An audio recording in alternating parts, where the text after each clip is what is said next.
When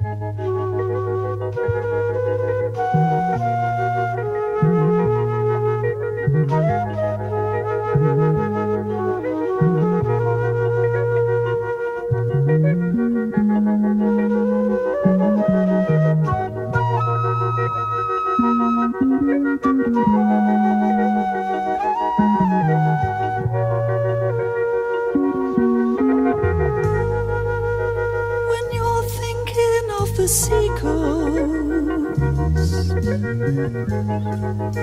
and you're in your city room and it was raining all the morning, it left the day in a gloom.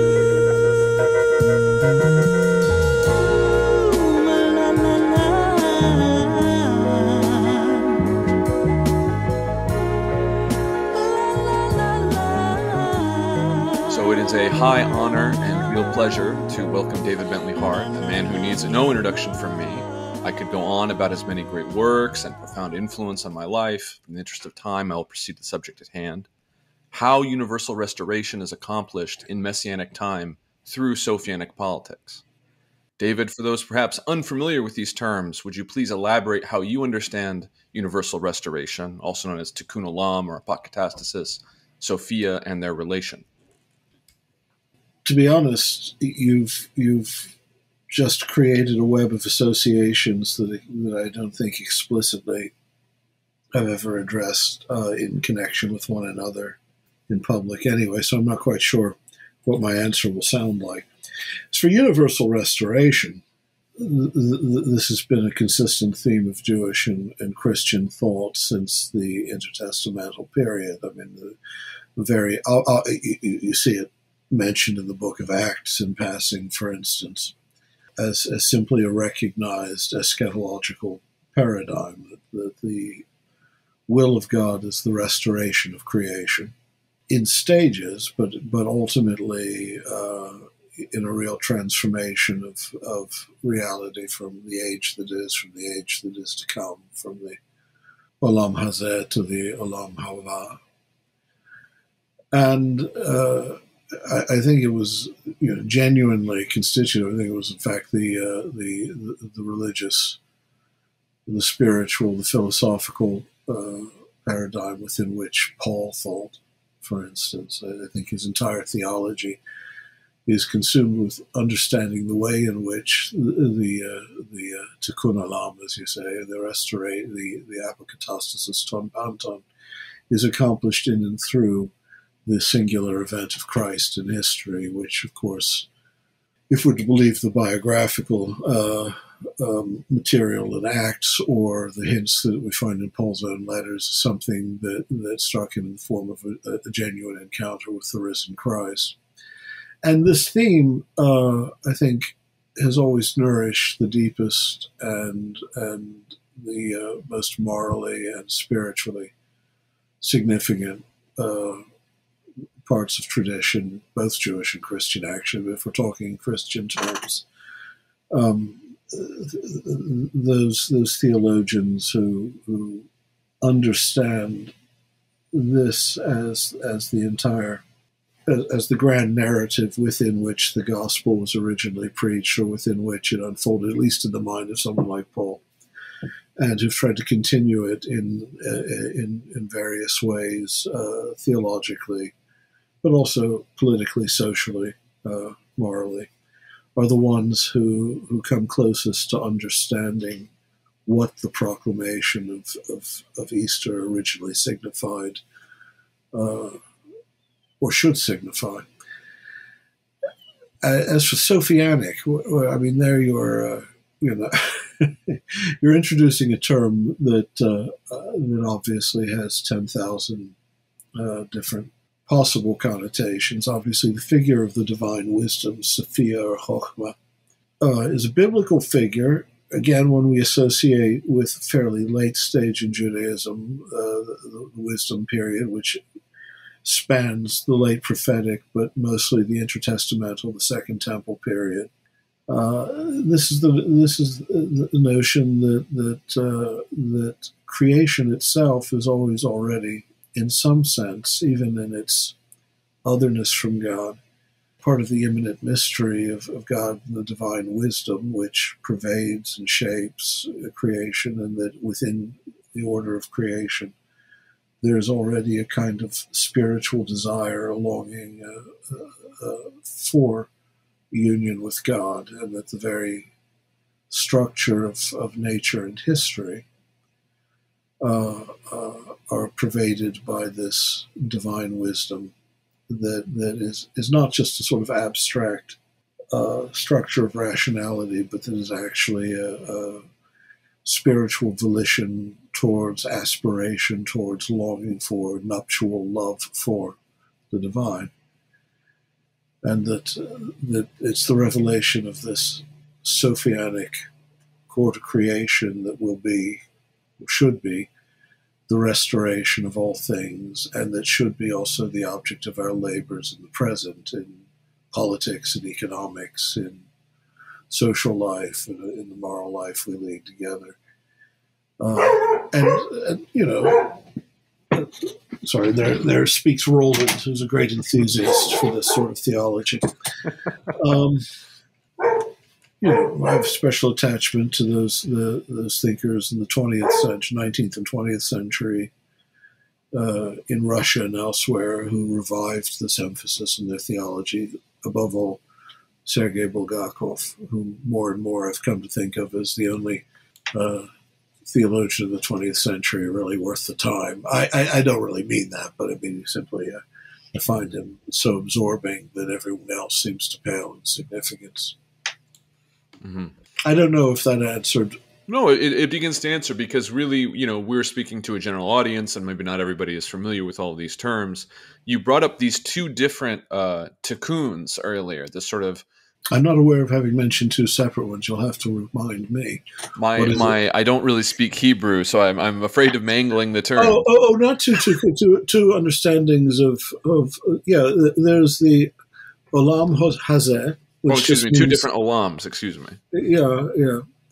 Olam, for those of your listeners who may not be aware, or eon in Greek, or aivum in Latin, just means age, but age not in the sense of simply a period of temporal duration, but an entire cosmic dispensation. And it's a strange word, because it can be, used to an entire period, a world period, or the world as such. But it also, in both Hebrew and Greek, and in fact in both Jewish and Christian tradition, has a kind of fluidity of reference either to an age to come, literally in the future, olam haba, but sometimes this is displaced into an understanding of the age above, the eternal age and in we get terrifically recherché here. In Hellenistic Jewish thought and Christian thought, of course, there was at the time of Christ and in late antiquity in general a distinction often drawn, going all the way back to Plato, between the eon, that is a sort of time in its fullness, that can be experienced in the heavenly places, where there was a kind of changeless and perfect harmony, and chronos, time as passage from beginning to end, which is also a time of dissolution, decay, and death. But to be more specific, but to be simpler, the terms I used were just this age and the age to come, and this is the great eschatological horizon of much Second Temple Judaism. There's no one Judaism of the period, just as there never has been one Judaism or one Christianity. Mm-hmm. But it's within that understanding of time and eternity that this age is always passing, is even now passing away. This age dominated by death, dominated by powers and principalities on high, that is, spiritual forces, spiritual principalities, but also social and political powers that express those forces that separate us from God and from one another, are are to pass away and will be and there will be a restoration of creation, a tikkun, in the age to come, or tikkun or apokatastasis. And this produces a picture in which, on the one hand, God is always coming. The age that is to be is always arriving. It's an imminent transformation of all things that comes from the divine, but yet at the same time, it's a kind of historical project. It's the image, it's almost the Platonic ideal of the order of things as they should be, towards which, in the present, we're always working, always striving, because we wrestle not with flesh and blood, but with powers and principalities, thrones and dominions, right? And I think that that theology of the two ages, not only does it pervade the New Testament and the early Christian vision of things, and again, as I say, much of Second Temple Judaism, whenever it becomes the central focus of theological thought, there you will find the most creative theological vision. And that's why I brought up Bulgakov and his contemporary Florensky and his predecessors in Russia, like Soloviev, others who united an eschatology very much of the ages. Thought very much in terms of the primordial eon, the eon that is to come. They revived a great deal of the language of the early centuries of Christendom, of Christianity rather, and united it also to this very sometimes elusive, but at times very richly worked out theology of the divine Sophia as the presence of God in that which is not God, but or that which is not God's presence in God in the form of the divine wisdom, as a kind of real, almost personified, or in some cases genuinely personified, sometimes anima mundi-like understanding of the whole of creation's spiritual longing for and orientation towards the kingdom or the age to come or union with God. And it's interesting that you brought up this term elusive, because I think when we read the New Testament, there are these sort of moments that break through. I mean, you look at Acts chapter 4, and Right. there's this kind of putting all things in common, which is directly preceded by the sort of miraculous intervention of the people coming together and praying Right. and being filled with the Spirit. And it's not just an overcoming of some kind of a crass economic relation, but also the indwelling of the Holy Spirit within the community. And then when you go into Paul, I mean, as you translate it, the frame of this cosmos is passing away. Right. And so what do we make of this? We're in this sort of time that remains. The frame of this cosmos is passing away. Our struggle's not with flesh and blood with these archons. So how do we actually make sense of it? And as you mentioned, Bulgakov and others did an incredible work in terms of addressing it. I'm constantly thinking about this line. I forget where I pulled it from him, but the sort of salvation is a common work, the creative work of man and the creative work of God. There's this kind of, the sophianic perspective has this sort of historical creative element, which brings in economics. It brings in our relationship with, in a sort of William Morris sense with the objects around us. And I think, go ahead. No, I mean, I think this is the thing that has to be understood. What is the appeal of the figure of Sophia, other than that she is a biblical figure, attractive in a sort of hazy and mythological way? It is that there's a coincidence not only of the divine and the created in the figure of Sophia, but in the work of God in nature, and nature's working out of that relationship in as you meant, art, economy, social relations. That all of these works are sophianic labors, because they're all oriented towards the progressive. On the one hand, dependent on grace, but on another, entirely a project of human beings, the progressive revelation of the genuine nature of creation. I mean, you mentioned William Morris and John Ruskin. I think did you say Ruskin? I could have. I should have. Yeah.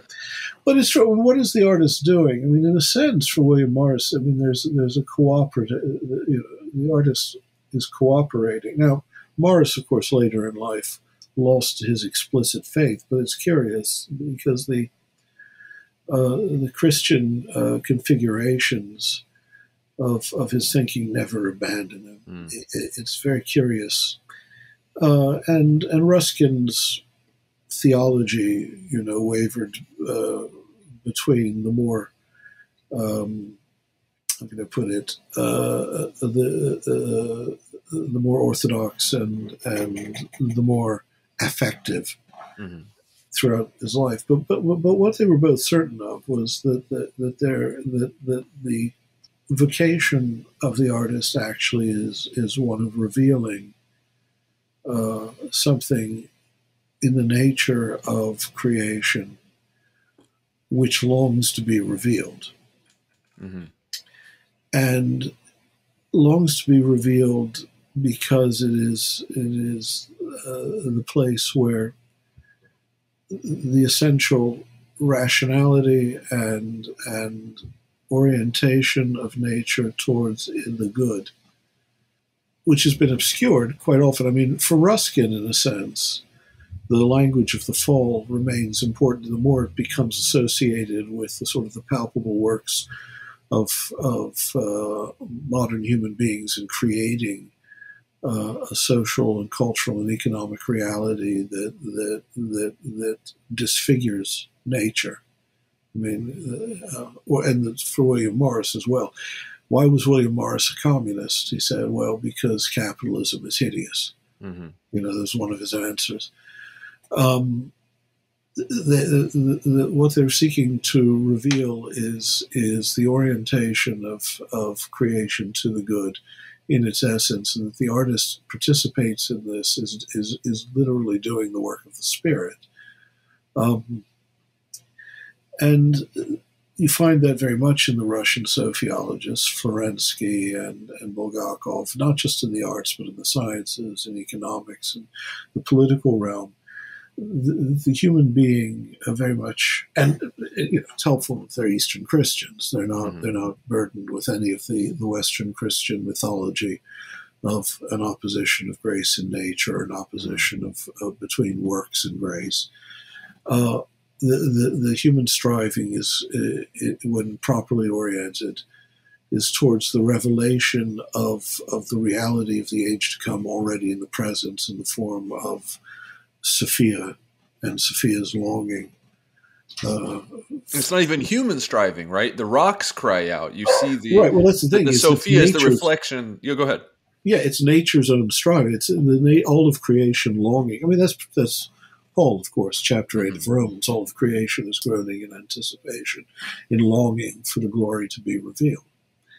And so all true labor, all good labor, all godly labor is sophianic. It is the progressive revelation of this longing of all things for its divine end.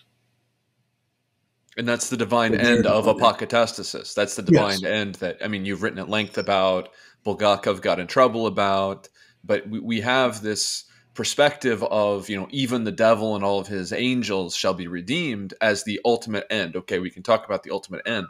But there's this kind of, at least in my reading and my study, as limited as it is, I'm very interested in how Bulgakov and others moved that back, not just as a question of the ultimate, but a question of here and now, with things like the Brotherhood of Christian Struggle, with his whole history as a Marxist economist, and building on that. And when we think about Ruskin and Morris, I'm thinking now of the painting "The Awakening Conscience," which really shows the sophianic element of nature, where Bulgakov talks about man as kind of nature reflecting, the sort of reflective sophianic for nature. But I think nature can also be that for us. It has this kind of free and easy sophianic quality that if we would be attentive to it, if we would care for life, right, we would have this way opened up to us. Right. Well, of course, in recent centuries, we've had a particularly bad record as far as that's concerned, which, of course, is what awakened Ruskin's rage in many ways, and Morris's, because they lived at the first peak of the Industrial Revolution, not at its beginning, but early enough that they were the first. In fact, Ruskin, curiously enough, wrote a rather premonitory essay on global warming. I've not read that. I'll have to look that up. Well, it's not what he calls it, but I'm trying to remember what. Forgive me, my memory isn't what it used to be. But he speaks about the clouds of debris and smoke and how they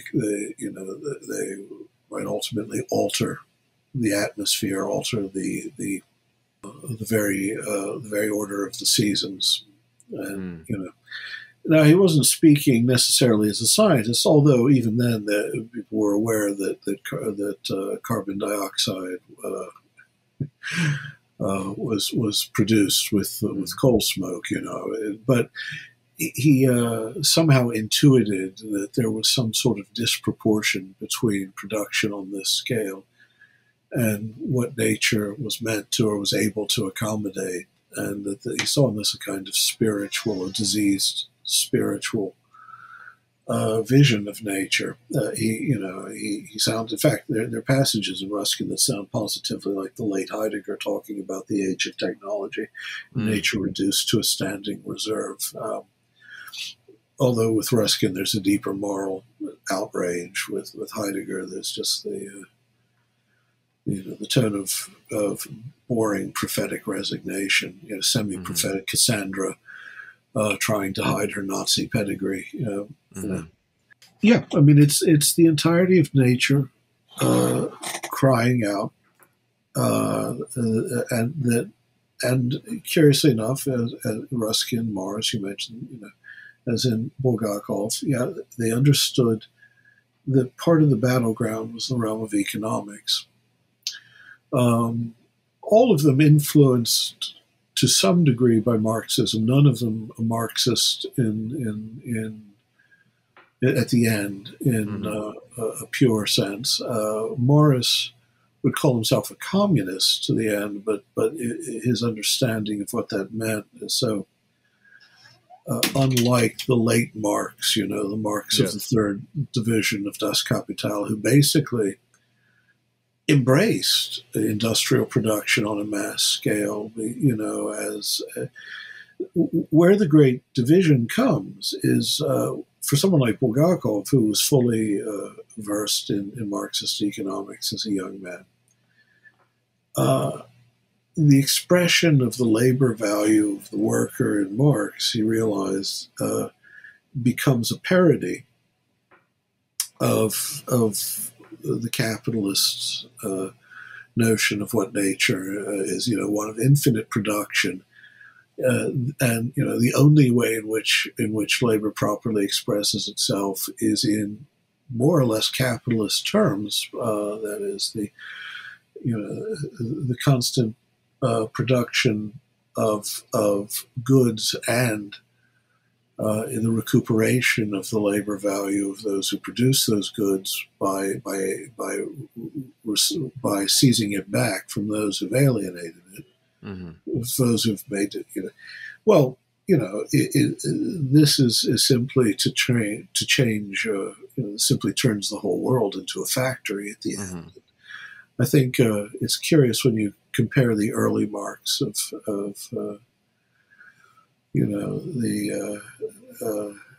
even before the 1840s, the more romantic Marx to the late Marx, you realize that in a sense, Marx had simply become the ultimate capitalist in his thinking.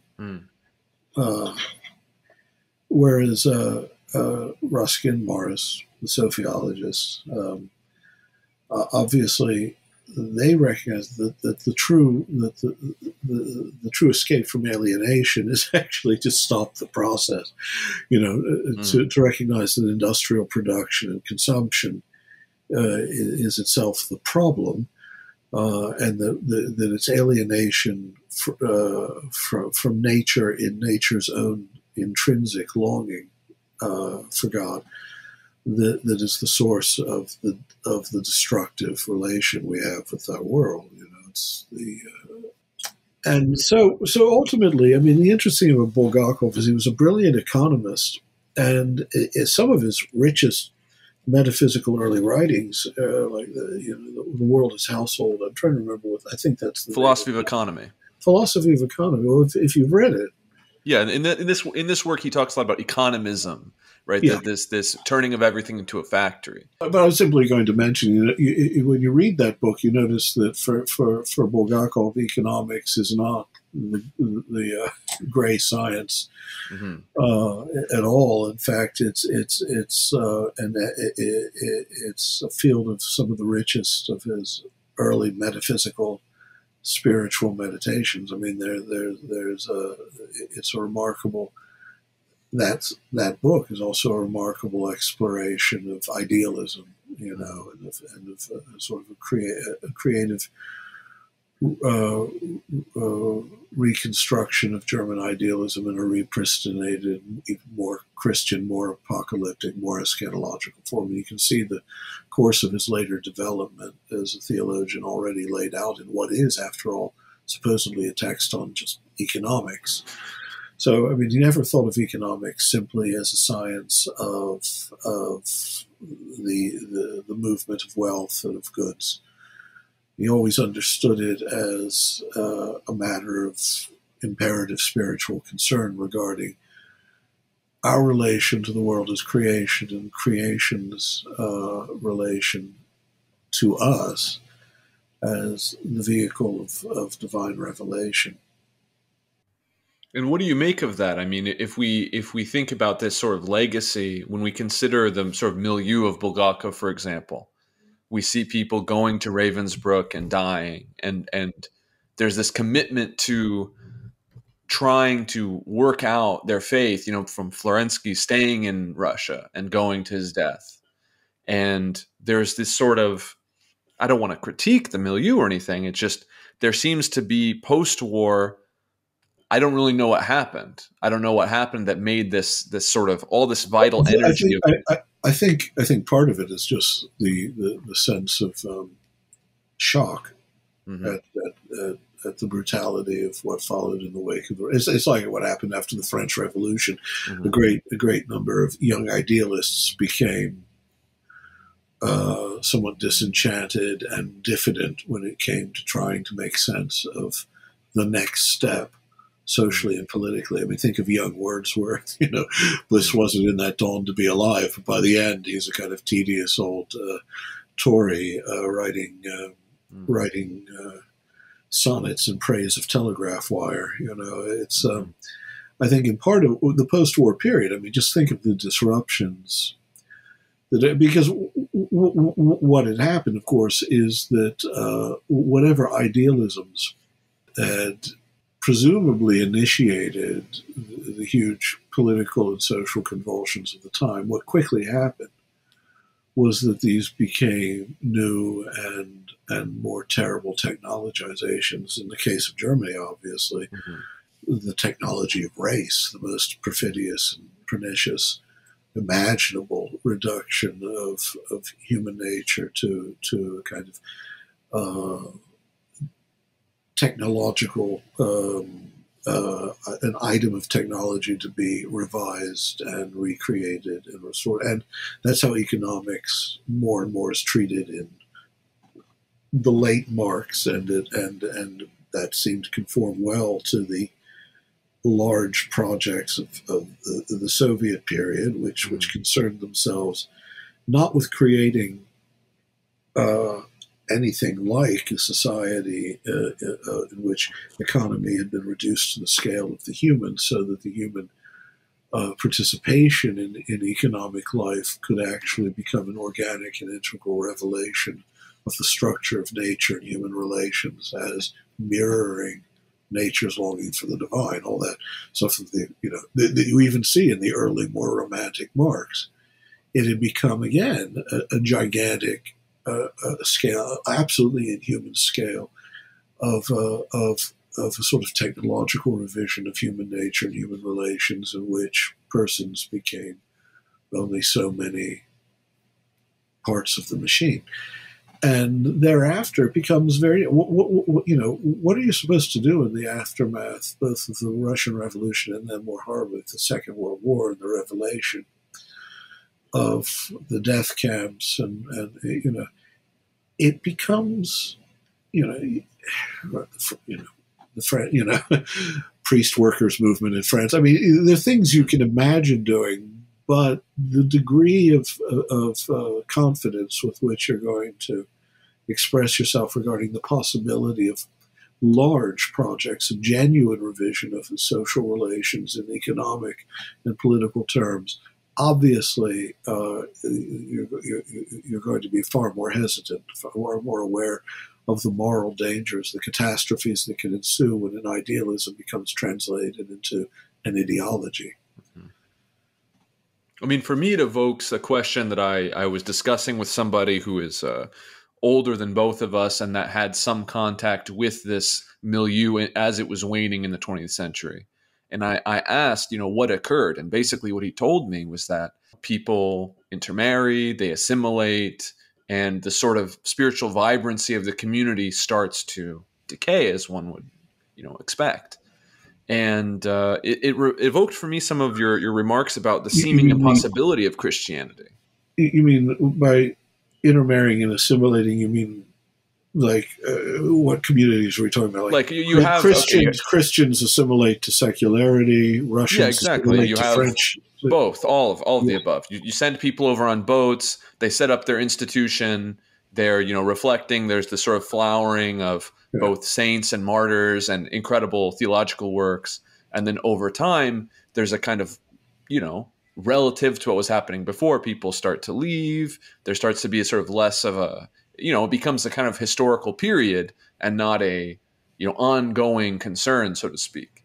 And the question that raised for me was that maybe Christianity is really impossible, and I asked this sort of elder sage, and he kind of just considered it for a time.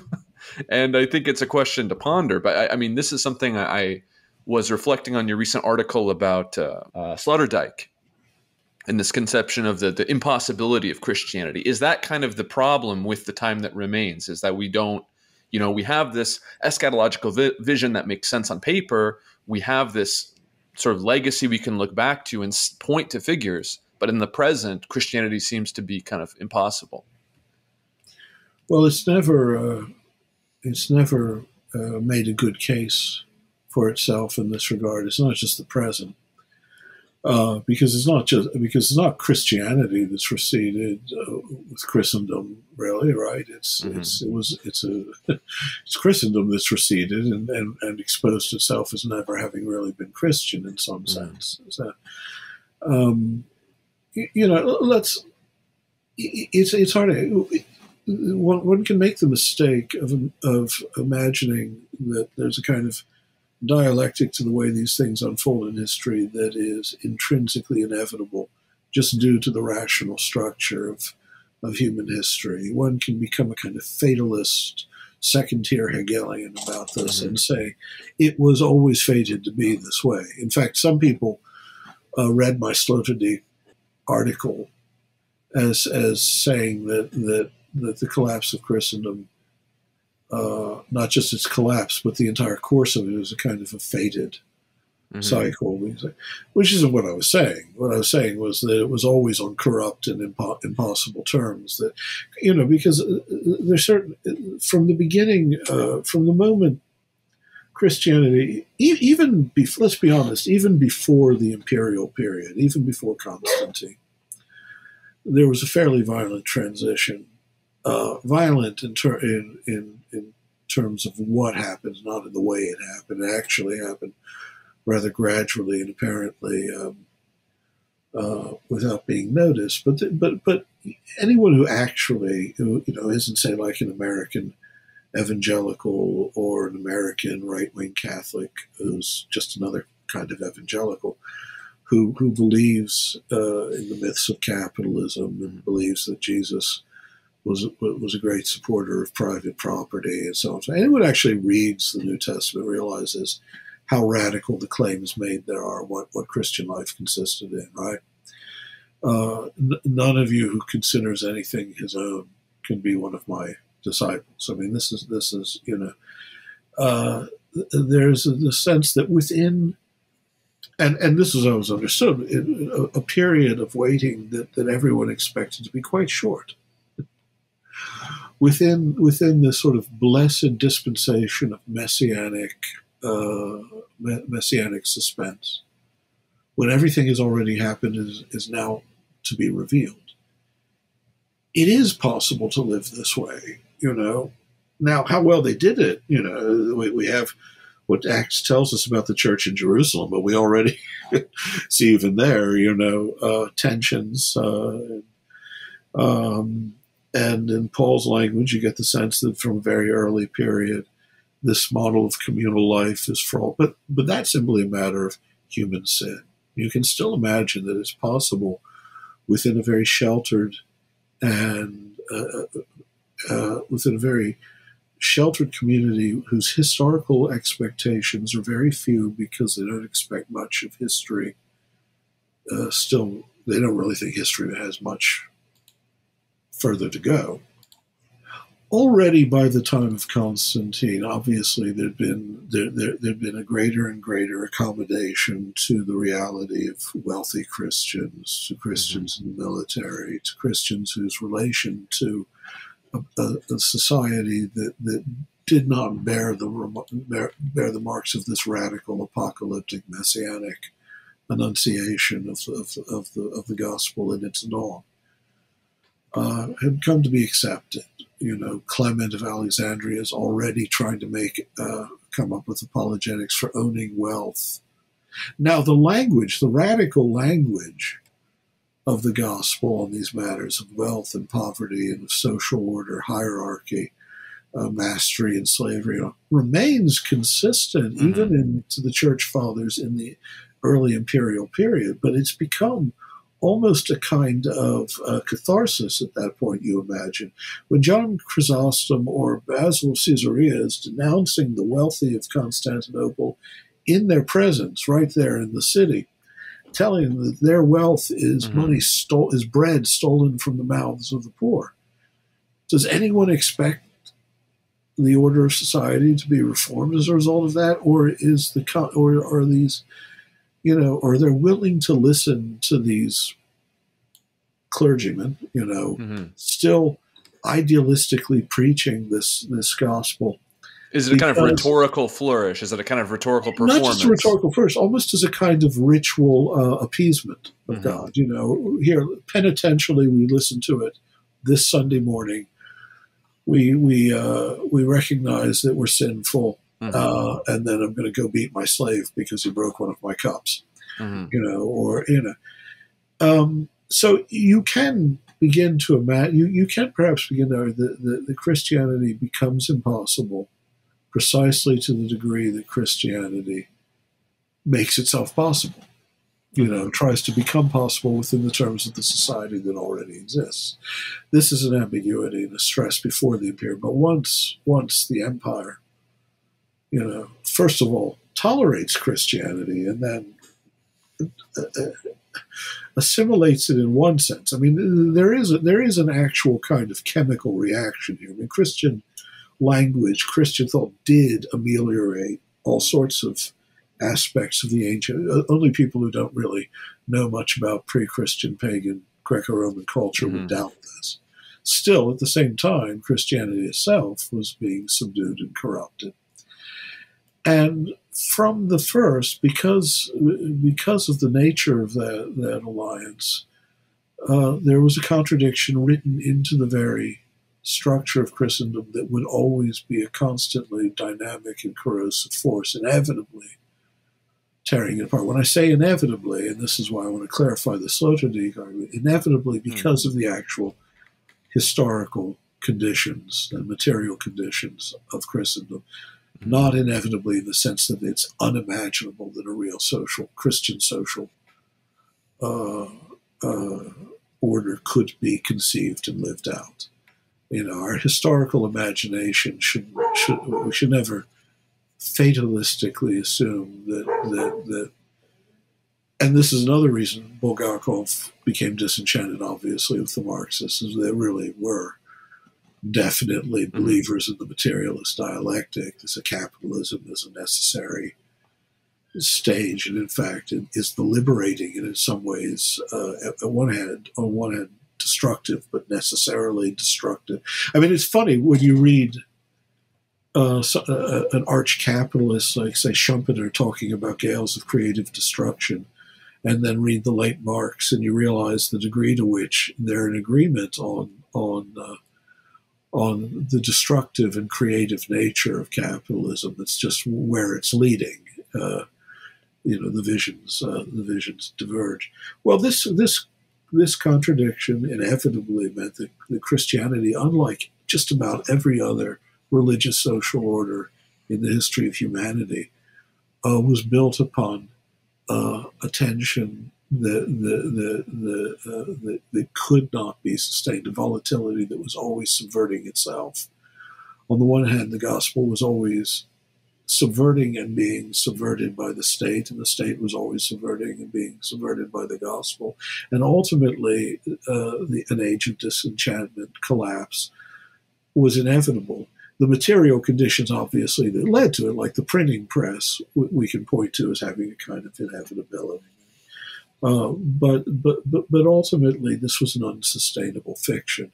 And it was Christianity that destroyed Christendom in very large degree, because the language and the terms of the gospel simply couldn't be fitted into that. But there were also contradictions written within the Christianity, within the doctrines that Christianity, that the empire chiefly served, and the nation state after chiefly served to shelter and preserve and incubate, because this is a Christianity that, for obvious reasons, in which the more universalistic vision that seems present in Paul in one form or another, that had been present in various factions and areas of the Christian world in the early centuries, more and more has to be crowded out. Obviously, the Christianity of the strict division of the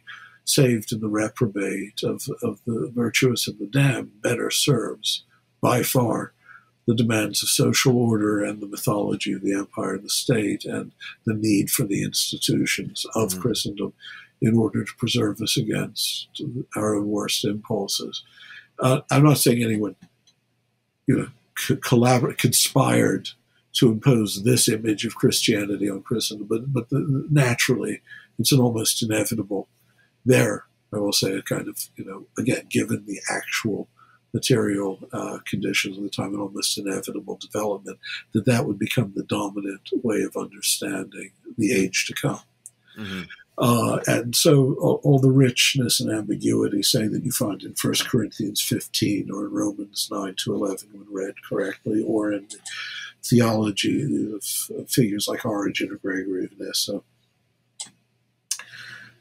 that becomes problematic. Obviously that's not. So this means that not just in the tension between evangel and state, but in tensions now written within the very nature of Christianity as it's popularly understood, and as it becomes more and more popularly understood through the medium of print. Remember, most medieval Christians could not have given you much information on the theology of it. By the late 16th century, the merchant class, the middle class, the educated, but all was pretty well aware of, had been exposed to a theology of grace, of a certain theology of predestination, all sorts of things. Much more conversant in the more abstruse areas of theology than previous ages have been. Well, what they become conscious of is a picture of Christianity that is inherently insane. What you're being asked to believe in the infinite love of a God who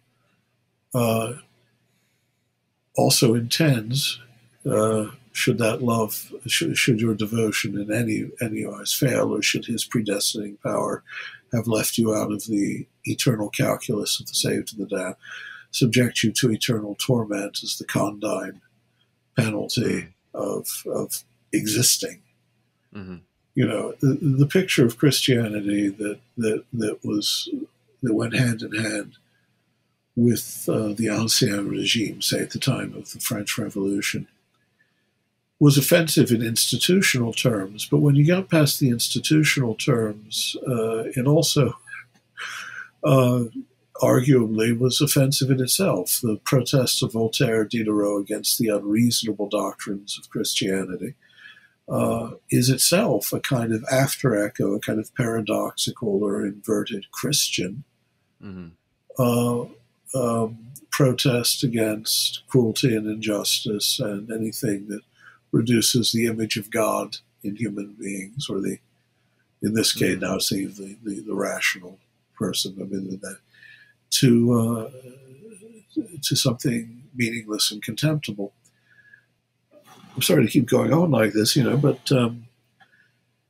the picture of the God who was triumphant in early modernity, and I think there are any number of political and social and institutional reasons why this was so, is very much more and more the God produced by late medieval voluntarism, nominalism, very much a God of absolute sovereignty first, and then of one whose moral nature is in some sense subordinate to the primary divine predicate now, which is just pure sovereignty, and sovereignty understood as voluntarist liberty, the ability to do whatever he chooses to do. This serves many social purposes in being an absolutely ideal model of the absolute monarch, of the absolute prerogative of the independent nation state.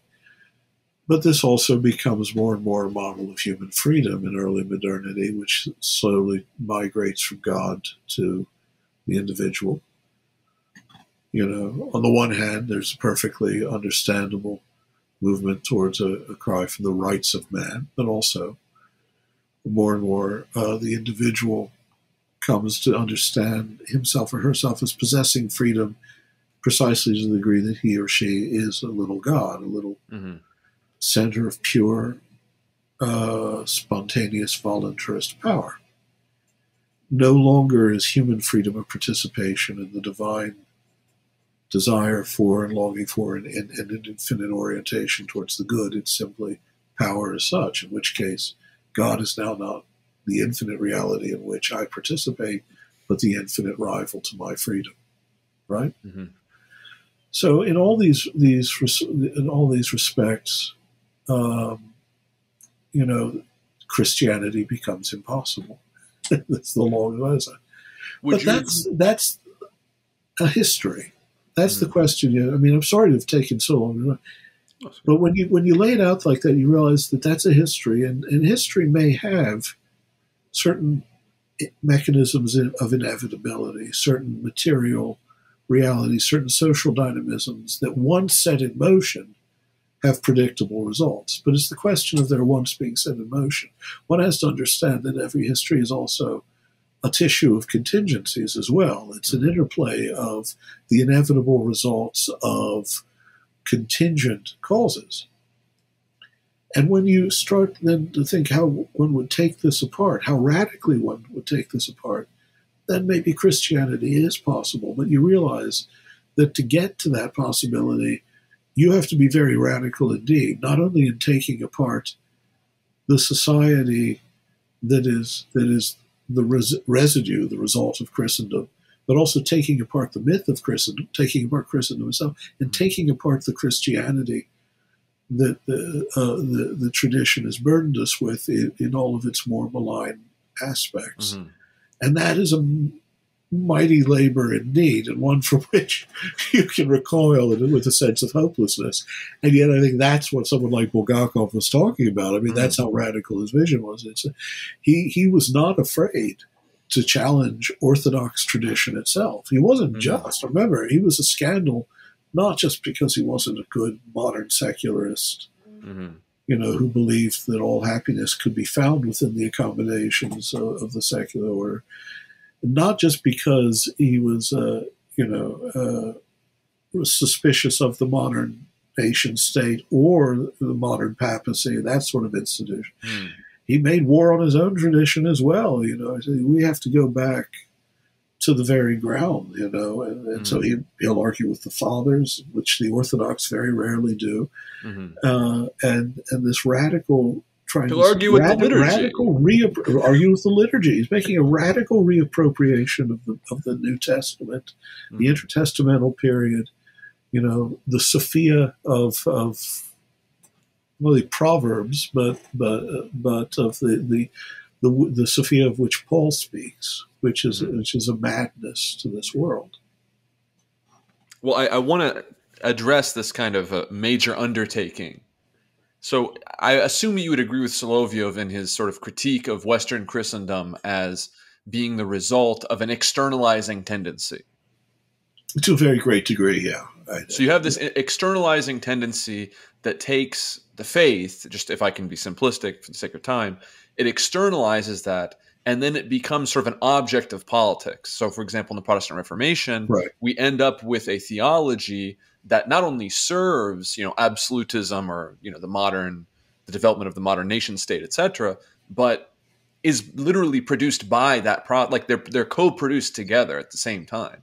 Right. And one might say that a kind of a better outcome of the Protestant Reformation died in the fields at Frankenhausen, right? There was this kind of other Protestant Reformation that failed, right? Very historically much. Speaking. Yes. And so then, and now for the listener, I'm reflecting on Solovyov's lectures on God-manhood. I think it's in the second lecture where he talks about this. We have this critique where he turns back to the East and talks about this sort of interiorizing, interior tendency, that's also not sufficient, right? It's not simply sufficient to promote the East over and against the West, but there has to be this kind of work of reunification. And, I'm not a Bulgakov scholar by any means, but when I study sort of his works and his life, it seems like one of the things that he really put a lot of effort and a lot of, blood, sweat, and tears into was trying to work on this reunification that was just stymied. Well, that's one of the exhilarating things about those few generations of Russian thinkers is they actually were not. I mean, there was a certain anti-Western polemic in Slavophilism, Komyakov and others. But if you look at it, it's nothing like the sort of tedious, infantile anti-Western antics of say like American neo-Palamites who used to be evangelicals. It's not that sort of childish Manichaeism about East and West at all. It recognizes the pathologies of both and the ways in which history has disabled both East and West, for reasons both intrinsic and extrinsic to the societies that they serve, the Christianities of East and West. And you're right. I mean, and one of the reasons I love Bulgakov and you before we had this, before you began recording, you said that I've had my critics. Yes. Early on in my career, some of the people a lot of critics just from the very conservative Orthodox world who found it appalling that I was willing, say, just to defend Augustine on Trinitarian theology and say that that the sort of the Eastern polemicists like Romanides and others had caricatured him and misunderstood him, and that also the Orthodox had a lot to learn from De Trinitate, that actually advances the theological reasoning of the Cappadocian Fathers to a much deeper synthesis. Early on, I have to say, one of the things that appealed to me, Bulgakov in his day was considered a hardliner on a lot of things, actually. On ecumenical issues, he could be he could be very galling to, say, the Thomists, which I take to be a virtue generally. I mean, I have to say, because the Thomism of the time was of a particularly depressing and degenerate sort. But even so, he could be polemically, rhetorically in person, very defensive about orthodoxy over against the West, which is surprising. But when you actually see his intellectual work, he is anything but sectarian. He understands he cast a very cold eye on the whole history of Christendom, and there was a real desire there to recover what he thought of as an obscured and lost Christian truth that was always still in its infancy, in a sense, because in its infancy already it had been, in a sense, overmastered by forces of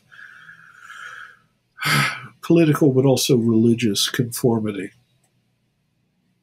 that ultimately had led us to the rather, and when consider what he's writing. I mean, he's writing basically at a particularly apocalyptic moment in European history. You know, it looks like the old world of Christendom has now become it's not just falling apart; it's committing suicide and mass murder. It's cultural suicide and human mass murder, yeah, and I'm sorry, I'm just rambling, but yeah, you're right about that. No, and I think the reason I bring up this ecumenical work is because if we go back into this history, what we see is, you were talking about an imperial influence. When we consider, what is the role of an ecumenical council, who called them historically, who pronounced, right, the acts of the ecumenical councils, who added particular documents, maybe post facto, maybe whatever. Yeah, well, we see that there is specifically about the Fifth Ecumenical Council. You see that there's all these schisms, right, that occur as part of this sort of imperial advance. A short but I hope offensive book coming out, and let me think. I have 3 books coming out from which is coming out. Well, December there's a novel coming out, but I'm trying to remember. February, I think, is the one that called Tradition and Apocalypse, and it's on just this issue.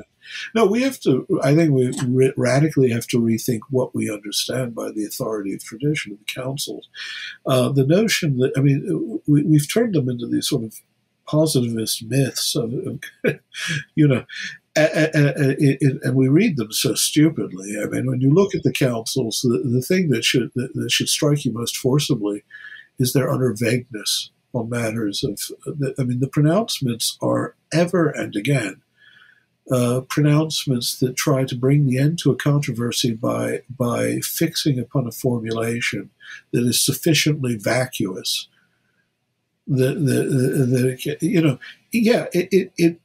In one sense, a council is a terminus ad quem in that it's the end of a certain phase of argument. Now, the degree of authority you give it, and the degree to which you think that argument is really over, rather than simply qualified by the council, is a matter of prudence, both private and institutional, perhaps. To me, you should be very skeptical of the terminus nature of that, the ad quem. But you can take a certain creative approach to it as a terminus a quo, is that having reached this point, it clarifies, the council clarifies language, it shuts down certain avenues of debate as being fruitless. I think, for instance, at Nicaea, it really is the case. Now, I disagree. The secondary work, the ideological reconstruction of the past, is always pernicious because it makes a nonsense of what doctrinal decisions are, because what happens after Nicaea is that we pretend that the ante-Nicene theologians, Arius, the Eunomians, the sort of Nephnatomachi, the Armenians, whoever we are, is that they were somehow, for some reason, but God knows what, perversely taking issue with what everywhere at all times by all had been confessed, whereas in fact, for the most part, they represented more ancient and more widely attested theological tendencies. The reason they failed, on the one hand, you have the political reality that ultimately Constantine's first council, he went with this group rather than that, but they also failed historically because they could not answer all the questions that the tradition raised as effectively as the Nicene synthesis could. And I think that can be demonstrated. That having been said, we have to go back, reconstruct the histories of these councils. One of the reasons I like the work of John Behr, Behr, if you know who he is that a great deal of his early work, even if I didn't agree with every conclusion he reached, is that in reconstructing the historical road to Nicaea, he was demythologizing tradition precisely so that he could enter into a more creative, genuinely creative engagement with the tradition as a living voice, but not as a deadening authority. And Bulgakov understood this. He understood this. He knew the history of Christianity well enough. It's interesting how often and how freely he invokes motifs and theological tendencies that were somewhat not suppressed, but became minority traditions as a result of later developments. He was much more, he would use the Alexandrian language of the great angel and all that, knowing that dogmatically this has been subordinated to a high Nicene Trinitarian theology. Nonetheless, he doesn't see it as a dead tradition. He sees it as illuminating. He sees the whole canvas of both what's considered orthodoxy, which has a certain regulative importance for him, but also much that would have been either regarded as heterodox or tangential to the tradition. He sees as still a living option as well, as all part of the testimony. I think in a sense, if there is a real possible Christianity of the future, not one that's just the sort of cartoon of Christianity that, again, we're in America. We understand cartoon Christianity better than anyone else. I take it you're in America right now. No, I'm in the Languedoc. Okay, yeah, God. Right. But I mean, we're talking in America. I know that you still live in France. Yes. Are you, yeah, and I have to say, I may be joining you soon if I would be very welcome to house you. You can see up above we have a fine mezzanine. Yeah. Where I don't mean I'll be living in your basement. I mean that, and I don't think it'll be Languedoc. Although. The weather's very fine. My wife has never been ill since we moved down here. Yeah, I mean, La France Profonde, to me is basically where civilization reached its pinnacle. If it's, in Parisian France too, but in a sense, I see Paris as sort of like the, it has to be there as the support of the high culture, but nonetheless, it's precisely where you are, where Western civilization basically got as far as it needs to go. So, but anyway, in America here, I mean, we know what sort of cartoon Christianities can persist ad infinitum. I mean, American evangelicalism, which scarcely qualifies as even residually Christian in its actual premises and practice, especially white American evangelicalism. The vast majority of which went for Trump in 2 elections, for instance. That could persist, but is real Christianity a possibility? I think that if it is, it has to be in the form of a radical reconstruction that is willing with extraordinary ruthlessness to attack not only the history of Christendom, but to re-examine and reconsider its own doctrinal history and recognize that there too the tradition has reached an historical impasse that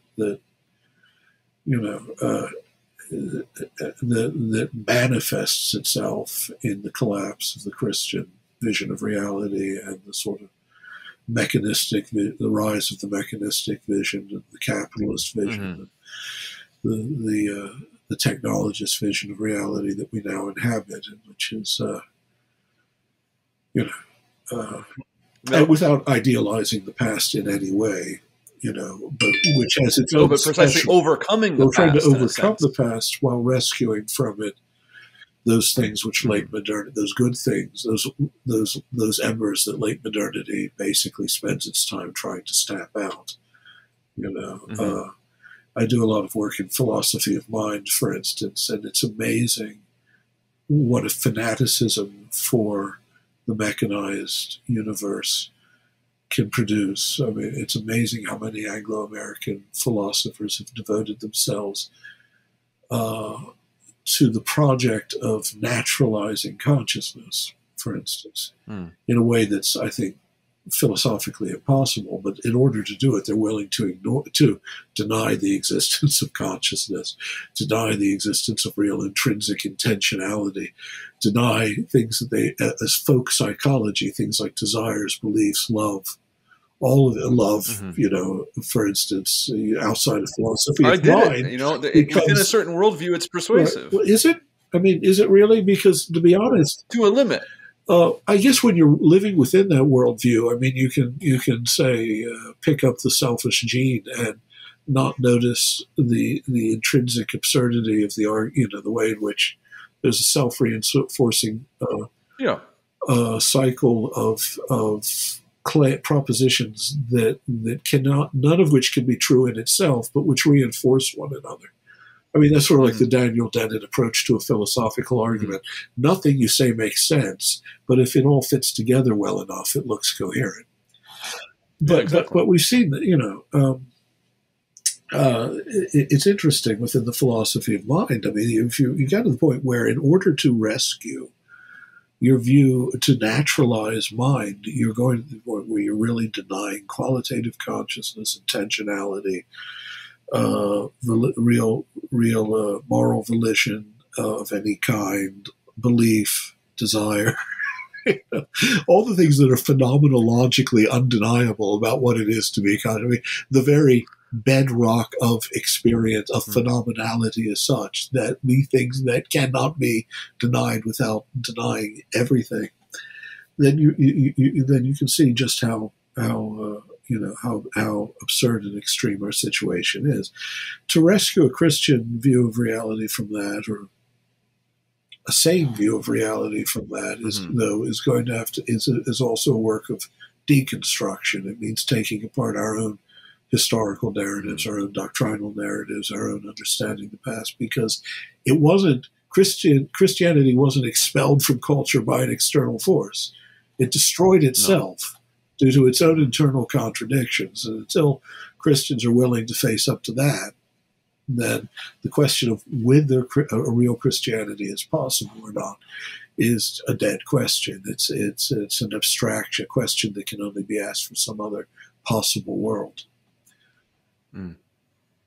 And so this brings us, you know, if we consider, again, going to the life of Bulgakov, we have someone who's willing to do this sort of recovery, to go back into history and recover and overcome, you know, theologically things, but also trying and sort of failing to recover one another. That is like, you know, we should be able to recover the non-Chalcedonians. Yeah. There's no actual reason, like the 20th century demonstrated, there's nothing really separating us in faith other than a kind of perverse desire to remain in our camps. Yeah. I mean, the actual Chalcedonian, and to be honest, a lot of the Neo-Chalcedonian language accomplishes nothing that's not there in the Coptic tradition. You know, and in fact, in many ways, in order to preserve the Chalcedonian settlement, the Neo-Chalcedonian use of, say, the category of hypostasis as having an almost magical quality to answer all theological questions is evidence that a lot of these divisions are based on a kind of absurd. I mean, they're based obviously originally on social and political realities as well. I mean, let's be honest, Egypt didn't exactly love being under Byzantine rule. I mean, there are those tensions. But putting that aside, no, but we should keep it in. It's all bundled together. It's all one big bundle. Right. We understand that the terminology itself, the more precise it becomes, the more vapid it becomes. You realize that you're not actually saying anything. You're just coming up with terminologies that exclude one another. And I mean, I don't know what the future holds. I mean, it's hardly a secret that I have a kind of deeply syncretistic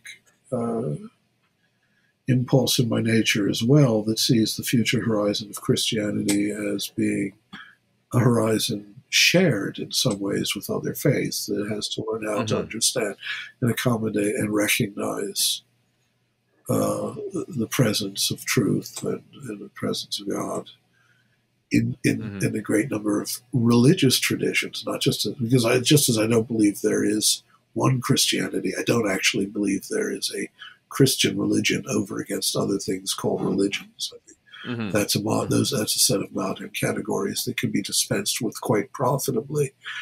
But rather the eschatology, the final horizon of desire of these places is a point of coincidence towards which we're moving, and that actually, if we don't understand that as well, it's not only a question of repairing internal ruptures, it's doing away with the myth of Christianity as a set of propositions and a system that in itself is exclusive of other propositional systems.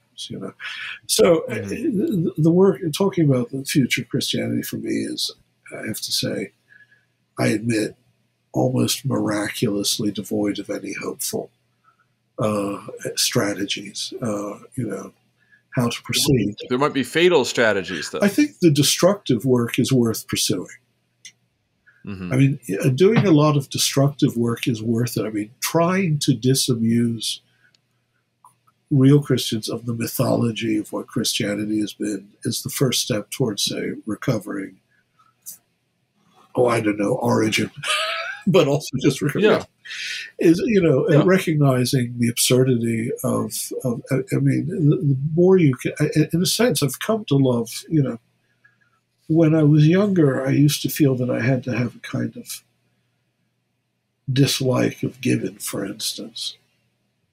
No, I did, because I loved reading Gibbon. Everyone does. I mean, it's not my favorite English prose stylist of the period, but the Latinical late 18th century is not my favorite period in English prose. But still, you can't read The Decline and Fall of the Roman Empire without pleasure, unless you're a deeply twisted human being. But more and more, as I just reread lately great portions of it, I took a great comfort in the kind of corrosive skepticism he pours on the institutional history of Christianity in the empire, because it's all perfectly warranted. I find myself more and more reading Voltaire with delight, as if Voltaire is a Christian prophet. Well, there's something about when he speaks about he's a friend of every man who looks to God from Cain to Peking, or something like this. Yeah. I think there is something truly Christian. Oh, yeah, no, I think much so. I think actually he's far more, obviously, is far more of a Christian conscience than that exhibited by most of the Christians who detested him. Certainly. So, I think the destructive work needs to be done. People, think that, there's this haste, this sense of despair over the passing of Christianity and the rise of secularism and all that. I think, a somewhat more judiciously dialectical approach to this might be wise, that recognize that a certain degree of deconstruction having been necessary and still being necessary, we can make allies with with that aspect of modernity, with its despair over, with its disenchantment with the lies that sustained Christendom.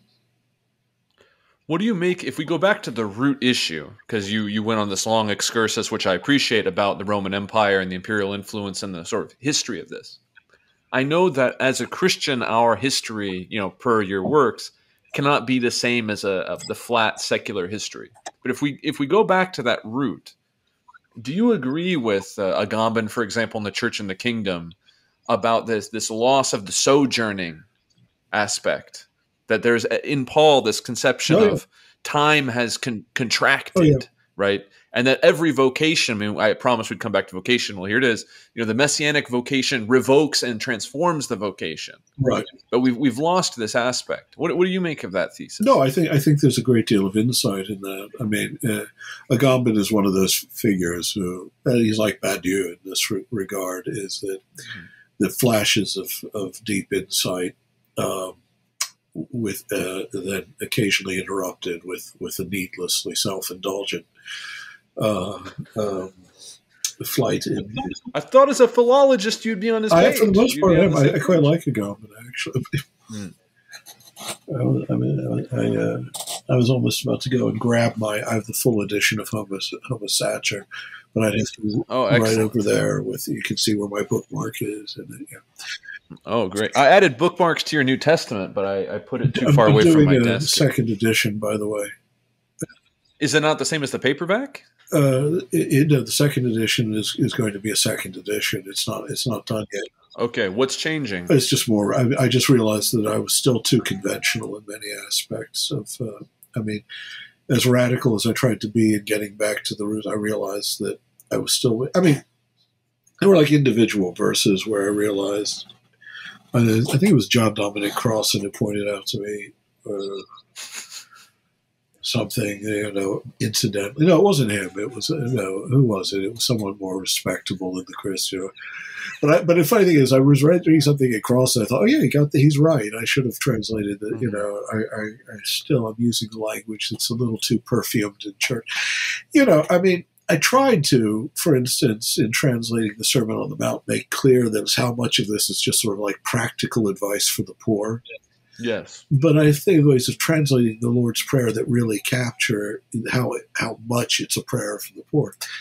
But other things, I think I mentioned, I have a Substack journal now, newsletter now. I mentioned there's one article there, did Paul have a theology of nature and grace? And I just point out there a translation. I point out there what I'm going to do in the next edition with just one verse. But it's a consequential one because it's the verse about those who are grafted into the vine of Israel, right? That is actually sort of a locus classicus for the whole theology of nature and grace, because it talks there of physis, of nature, those who belong to Israel, belong to the covenant, kataphysin, and that's always according to nature, and those who are, and it's always translated as contrary to nature, something paraphysin. And I sort of, without thinking, allowed myself to do that. But of course, Paul's not talking about nature in any sense that we now use the word in the abstract. Mm-hmm. He is certainly not with any of the valences it acquired in theological tradition, in which nature is a principle set over against grace or over against supernature. He's using the word in its simple, in its common meaning at the time, just like natura, which just means your birth, your derivation, where you come from, your family. So what he's saying is just, when he talks about those who belong to the covenant kataphysin, he just means within this line, within this lineage. And those paraphysin, well, why would we ever have translated that as against nature? Para doesn't mean against.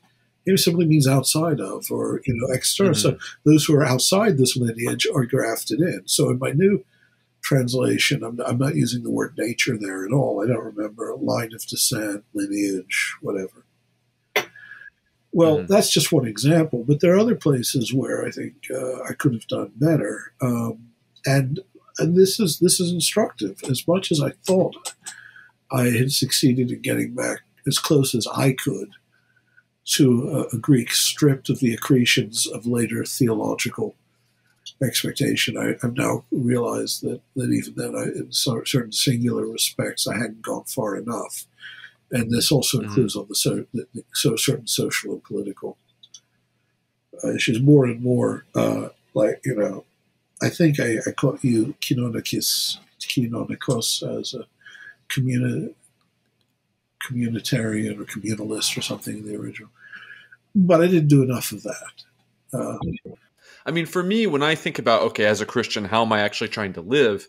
It seems like you saw that film, The Hidden Life, did you not? I didn't, curiously enough, which is amazing given my love of Malick. But the truth is, it had it showed in South Bend for like 2 minutes. Yeah, I understand. Here at Notre Dame, and then when I was planning to go see it somewhere on a big screen, we had the COVID shutdown. So. Well, for me, this is I highly recommend you watch it. For me, this is the film that is the most evocative of Sophia, of like contemporary film, because you have this man who is sorry to keep digging in a gone, but it's just what I've been reading lately. He's doing this sort of destituent act, right? He's living the gospel in that time, and it's a time where he's completely within the system. He can't. He's not the Americans from outside coming to invade and upend the Reich, right? Yeah. He's even a former Austrian soldier himself. Yeah. And all he can do is kind of refuse. And I mean, I know you're a great scholar of religion, and to me, this evokes the scene of Schuangsa that's like means the most to me, of Schuangsa just fishing and ignoring the imperial emissary. Right. And sometimes I wonder, to what a degree is that really the sort of political implication? Yeah, you see that I have to admit, for myself, it's an unresolved issue. My father fought in the Second World War, and actually through some of the worst fighting of the Western theater, and I'd always taken it for granted that there was nothing else he could have done morally. My father was also the most devout Christian I ever knew, in many respects. And I do think that peace is not a private moral comportment. It's an actual concrete state of affairs, as is justice. And I can't imagine being a complete pacifist. It's to me, it's deciding in advance, making a moral decision in advance that you can't make in advance. That there actually are situations that it's like, someone's about to murder a little girl. Well, I'm a pacifist, so But there's also cases like in the film where it's not even sensible, right? You're living in an Austrian alpine village alone with your wife and daughters. There's nothing you can do as a single man. You're not Rambo. Right. You can't you're not John Brown. You don't even have Sojourner Truth. You're alone with your family. There's the point I'm making, though, is that most situations aren't like that. Mm-hmm. That kind of decision isn't the decision that one has to make. So what's your comportment? I mean, to a large degree, yeah. I don't want to give aid and comfort just to the kind of, banal withdrawal that people,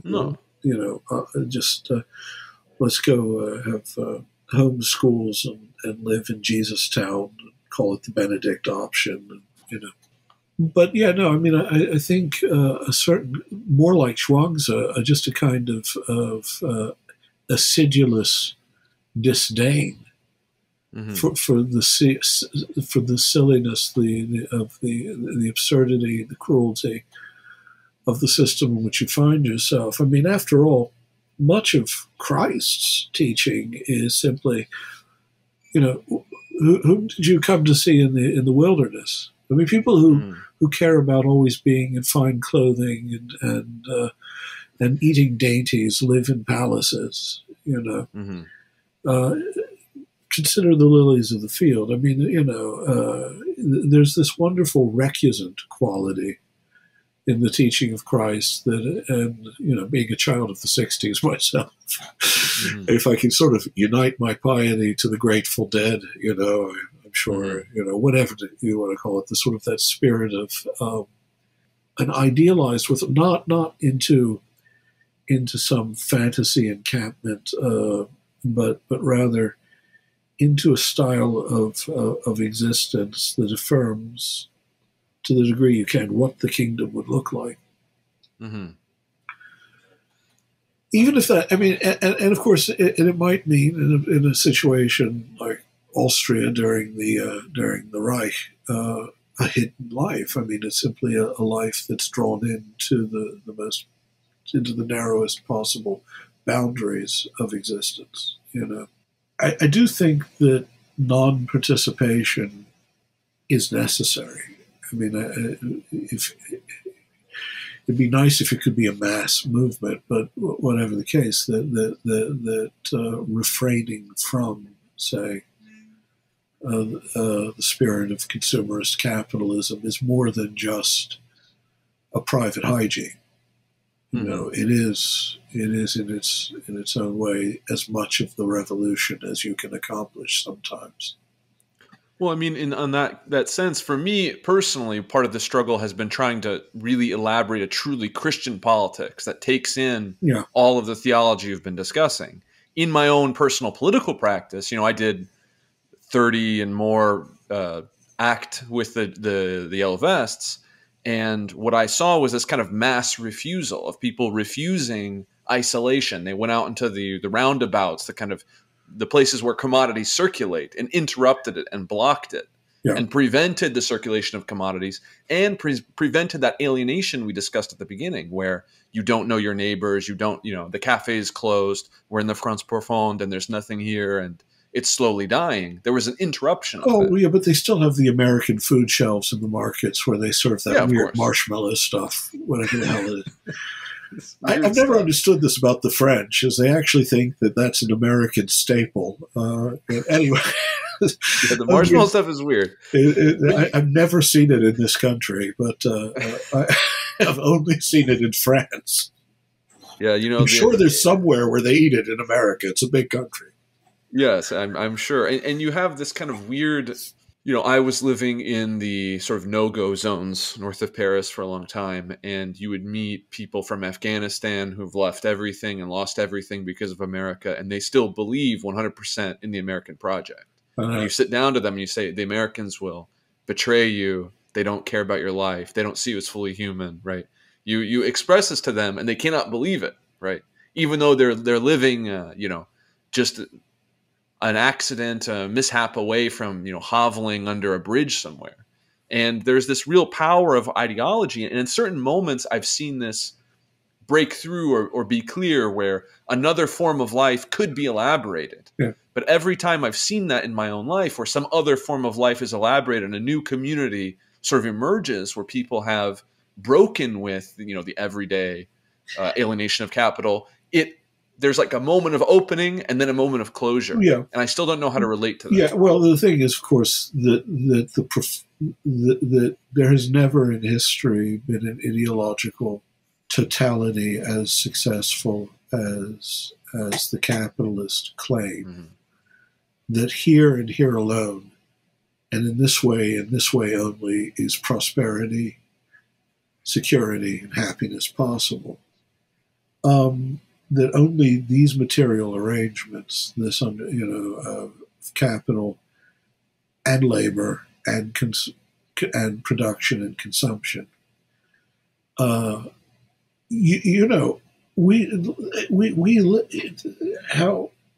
odd it is that we now inhabit a reality in which we take it for granted that almost every moment of our public life and a great deal of our private life should be invaded by advertising, say. Mm-hmm. That the chief imperative of the moment of our lives as public beings is what to consume and what desires to cultivate in ourselves for that which, mm-hmm. strictly speaking, we don't need. And it's amazing, the superstructure of capitalist ideologues and ideology that tell us that this is the most successful. Well, it is most, there's a tautology here. It's the most successful method of creating capitalist wealth. Mm-hmm. It also is destroying the world and destroying mm-hmm. There are impoverished parts of the world that are now basically our waste dumps for mm-hmm. toxic and unrecyclable residua Yes. of our life.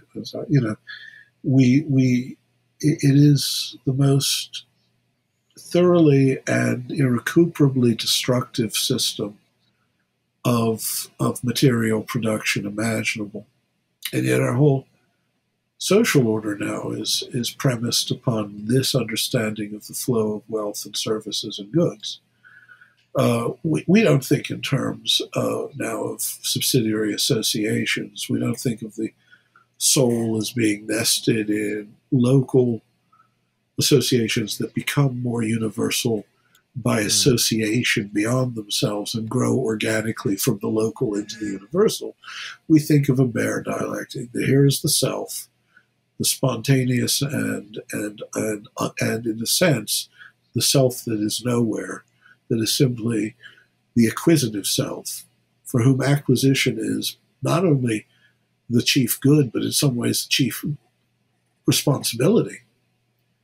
And then there is capital, and there is the state. And that is how it should be. And my way of relating to the state is through a certain number of abstract rights and a certain number of services.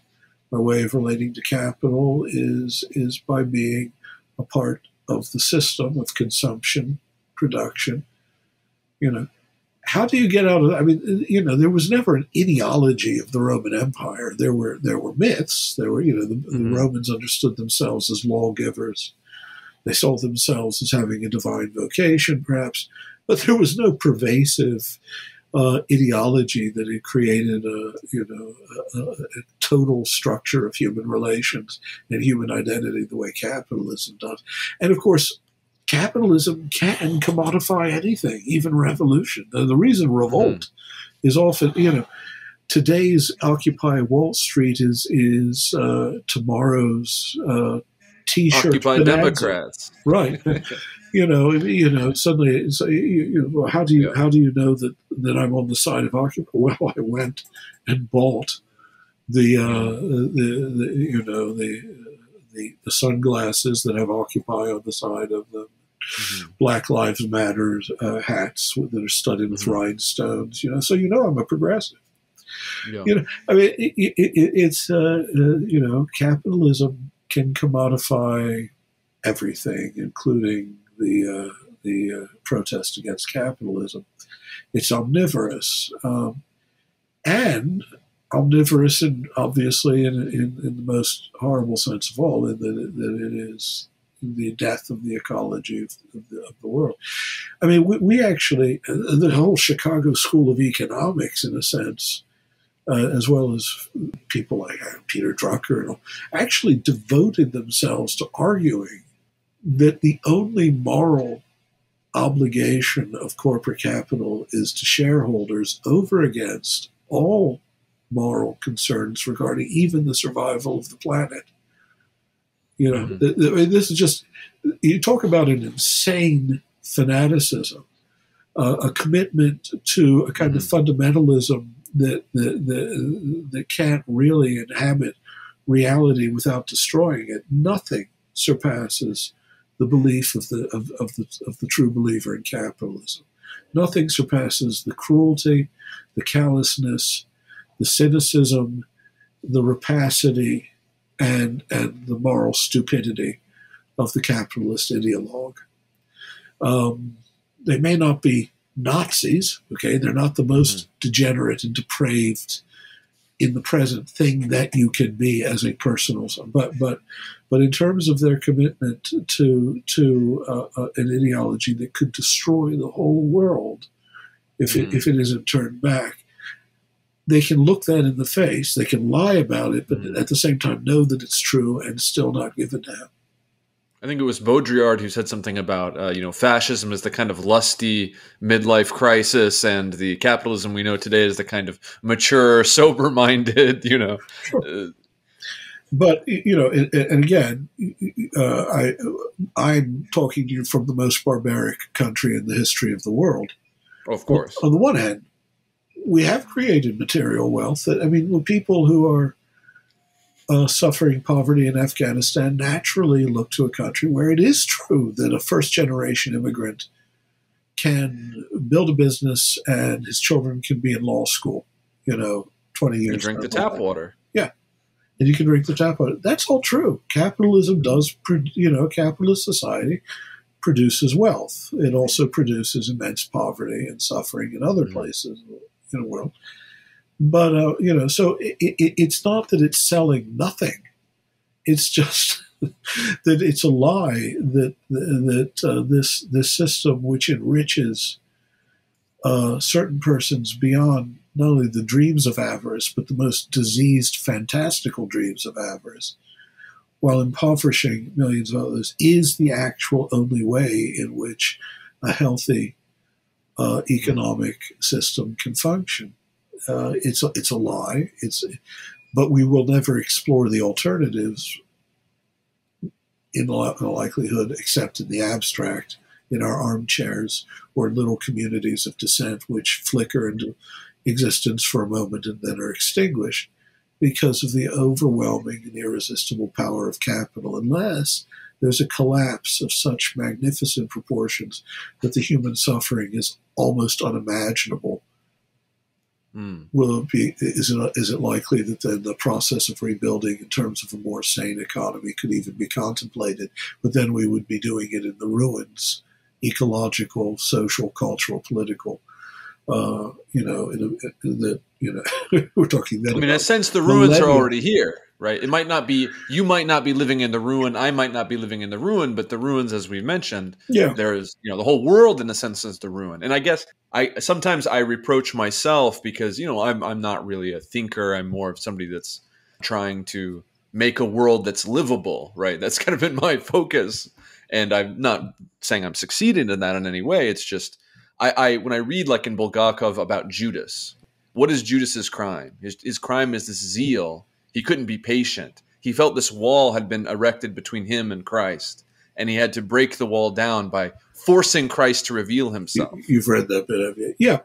No, I mean, that's an interesting, I just wonder if I'm also the treasonous apostle in a sense here, and that I'm wanting Christ to reveal himself. You also mentioned Chuang-Tzu not long ago. Yes. I don't think there's any correct answer to this. That's the funny thing is I think that this is already, for the early Christians, an issue that as yet cannot have been thought out. Because, as I said, there is a brief period when it was possible to live as Christians within a very confined and narrow space, both socially and historically. They're living in the last moments. I mean, Christianity is born out of an apocalyptic consciousness that's aware of the age to come, but aware of it in the form of an imminence that's so pronounced and so drastic that taking no thought for tomorrow is simple, good, practical advice. Now, there's nothing wrong with that because I believe that, spiritual truth accommodates itself to times and places, right? We are where we are. It's translating that apocalyptic ferment into a greater vision of human community that can slowly grow, as I say, expand from the local to the universal. That was the unthought. And in a sense, it was the curtailed project of the early church, one that hadn't been considered because they thought the kingdom was coming in the instant. And yet, on the other hand, you had clear teachings from Christ about how to organize debt. Basically, Christ actually has social pronouncements that suggest a persisting society that has to be organized according to justice, and so does Paul.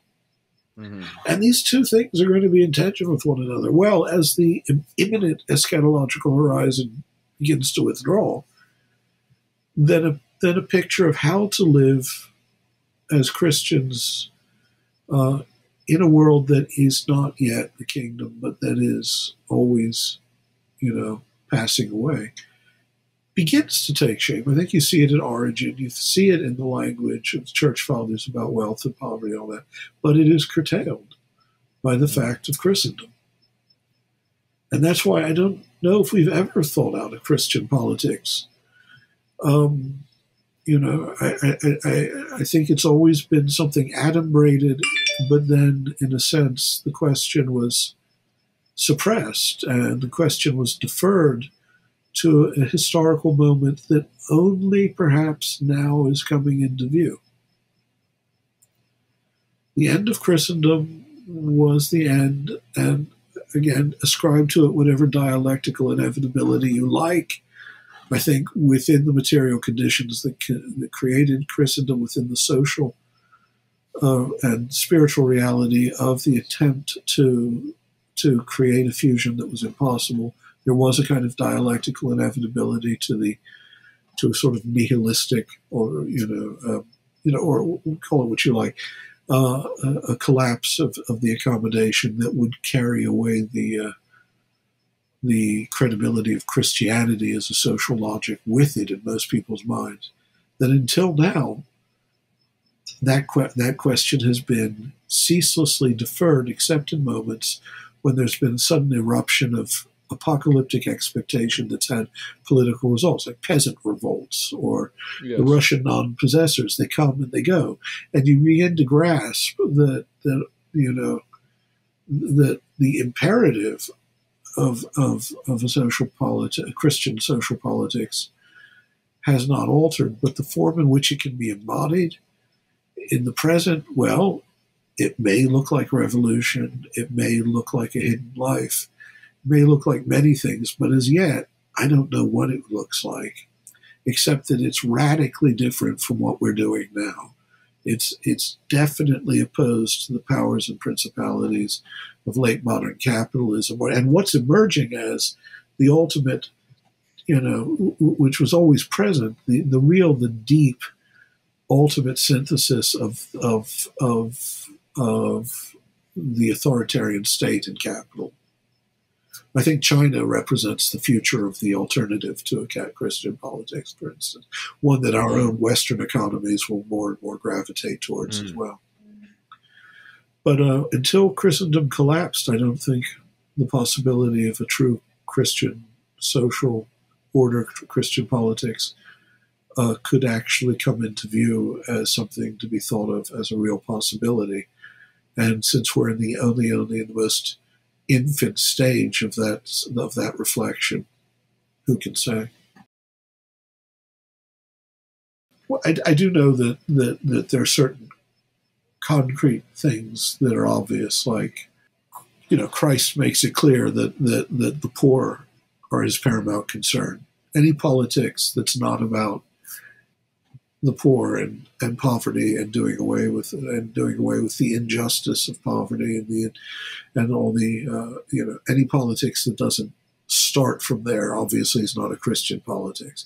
Any politics that starts from saying, well, granting first the absolute goodness of the principle of private property, we can then consider what as individuals we may. That's already a diabolical politics. Starting from an absolute obligation to the poor and to poverty, and the creation of a community of love and knowledge that is just and reflects charity as the hierarchy of relations first. Starting from there, ... But if you start from any other point, you've already more or less apostatized to the other side. Take us. We're going to have to wrap up because my voice is almost gone. I think it's more or less. I think I write a lot about Gnosticism these days. In the sense, I think there's going to have to be a recovery of a kind of qualified Gnostic moment in Christian reflection, one that looks not at the goodness of creation, not at butterflies and bumblebees, and turns away in revulsion, but one that looks at the whole structure of reality we've created, the world as we know it, and says this is irredeemable and must be escaped from. And that means the cultivation, I think, of a certain kind of second vision, a kind of militantly non-realist view of things in one sense that says we live what we're living in, what the ideology of the moment tells us is plain practical reality, is in fact a fantasy. And the really real is something of which we grasp at present only shadows. And we have to recover that, because what modernity has taught us to be is comfortable in the flesh, as the medium of acquisition and pleasure and desire. I fully agree, and I look forward to the second edition of the New Testament. Hopefully, you will include lengthy notes about the different uses of the term "world." Well, can I say this? I mean, part of it is just sensibility that I think you have to hear. Well, you translate this as you like. Je suis peut-être un imbécile, mais je ne peux que croire ce que je crois. Ce n'est pas le monde réel. Tout de plus, c'est un rêve rêvé parmi les ombres de la réalité. Excuse my accent. It's been 4 years since I spoke French, but un fantôme. Ça va, hein? C'est un fantôme qui fonde toujours dans nos bras. Oui. Et entre ce monde spectral et le monde réel qu'il reflète faiblement se trouve la distance de l'exil. Parfois, cet intervalle est un prisme, admettant la pure lumière de l'au-delà. Mais sommes comme dispersés en fragments luisants de sa beauté. Oui. Parfois, c'est un voile qui cache complètement cette beauté de nos yeux. Notre vocation est vatique. Si je puis m'excuser d'avoir utilisé un terme vatique, prophétique. Sa vocation est de rassembler ces civilisations dispersées, de percer ses voies. Pouvez-vous comprendre cela? Bien sûr, oui, bien sûr. Oui. Mais moi, je suis bien d'accord. Moi, en tant qu'étudiant, quelqu'un qui va apprendre, etc., tout ce que je peux demander à toi, c'est de... Moi, j'ai essayé de poser des questions qui sont peut-être pas explicites dans tes œuvres.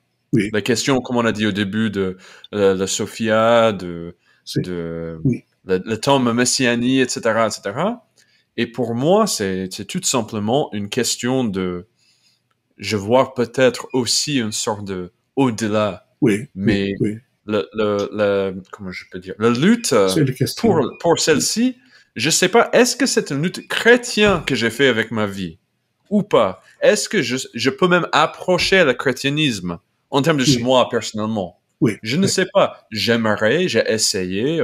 Moi, je suis baptisé. Mon fils est baptisé. J'ai décidé de quand même avoir une famille devant cette horreur de l'avenir qu'on voit aujourd'hui.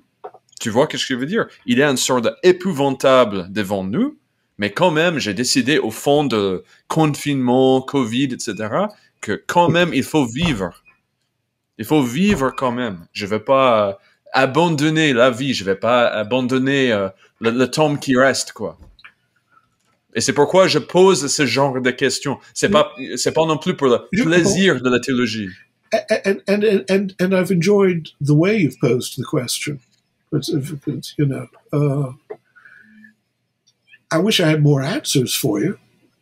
No, but it's good. It's a good place to begin, because what I'm trying to do in this conversation is draw together strands. I mean, you've written very clearly about politics. You've written very clearly about apocatastasis. You've written very clearly about, you've addressed all these things. Je me rends compte qu'il y a ceux qui doutent l'orthodoxie de telle formulation. J'ai deux réponses. D'abord, je suis indifférent à la question de l'orthodoxie. Deuxièmement, ils sont dans l'erreur. The true orthodoxy is going to be the recovery of, it must be the recovery of paths that have been forgotten, and it's going to look like it's a turn towards the fabulous at times, but it's not. I mean, it is really to recognize that the historical situation that's brought us to the point where we are is one that grants us a certain, if not prophetic, at least critical understanding of why we have, of the paths that we should go back to seek again, and recognize that they were that where we've taken wrong turns, we've been. I mean, this sounds very Hegelian, but critical consciousness now recognizes the truth by way of the error, which has brought itself to its own dissolution.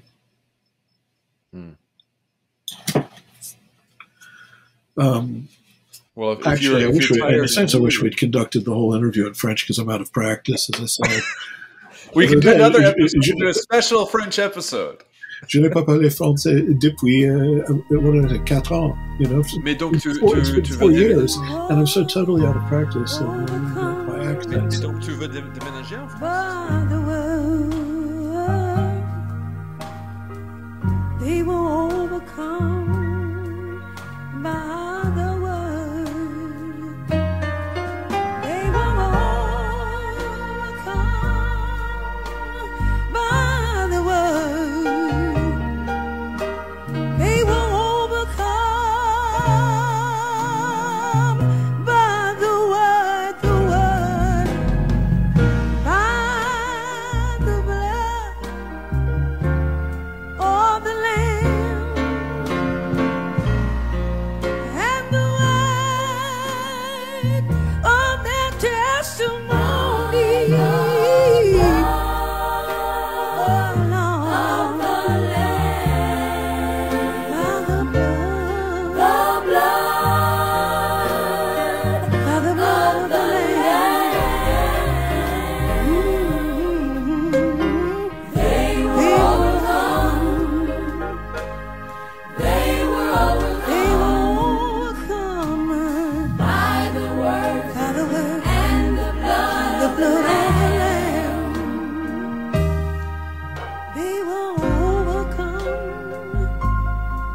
Overcome by the word. They will overcome, oh Lord, by the word. They will overcome by the word. They will overcome by the word. By the blood of the Lamb, by the word of their testimony.